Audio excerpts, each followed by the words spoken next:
So the thing that we need to move on was to try to actually reduce the operating voltages of these devices. So to do that, we have been looking at this alternative of using, instead of aluminum oxide, using hafnium oxide deposited again by ALD. And unfortunately, the current recipes that we have actually require deposition temperatures of around 200 degrees C, which are okay for some flexible substrates. And we are currently working on trying to develop the methodologies to actually reduce these temperatures. But nonetheless, this ALD process at 200 degrees C is actually at a much lower temperature than some of the processes that are used in industry, like PECVD and so on. So the first example that I'm going to show you is consists of a solution processed PCBM transistors that use these hafnium oxide layers as a gate dielectric. And these gate dielectrics need to be passivated again to assure that these devices are going to operate very stably with BCP. So in contrast with the capacitance density that you get with aluminum oxide, which is typically on the range of 26 to 30 nanofarad per square centimeter, if you use hafnium oxide, you actually have capacitance densities on the order of 70. So here is the transfer characteristics for PCBM transistors. So as you can see, these are actually hysteresis characteristics, and by hysteresis what that means is that you sweep the gate source voltage up and down, and you measure the current characteristics as you do that. And obviously what you want to see is that these two curves overlap. So these devices show negligible hysteresis.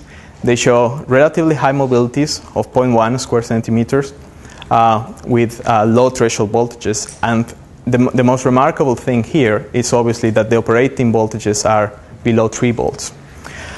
You can do channel scaling in these devices, so you can basically work with transistors that have channel lengths from 200 microns down to 25 microns, and the mobility and basically the main parameters describing the performance of the TFT are basically unchanged. So the next thing to investigate is so how well does these transistors actually perform under operation. So here we have two different types of a stress test. In the first graph is shown what we call a DC bias stress, where you apply a high gate to source voltage and you evaluate the evolution of the drain to source current. So as you can see, actually these show actually devices that contain at two different drain to source voltages. One at the low drain to source voltage that actually what that means is that the currents that are flowing under this condition through the channel are actually much smaller than the currents that are flowing in this case. And as you can see, the degradation is actually small. If you don't do the modification of PCB at the interface, you will get that these devices will degrade actually quite rapidly down to 0.8 at around 1200 seconds.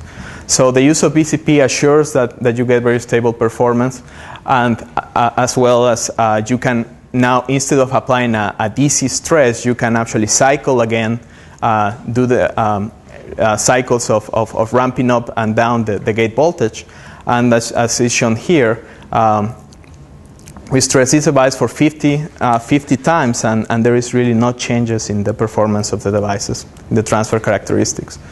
So now we can apply the same concept now to P-channel devices. So we use pentosine.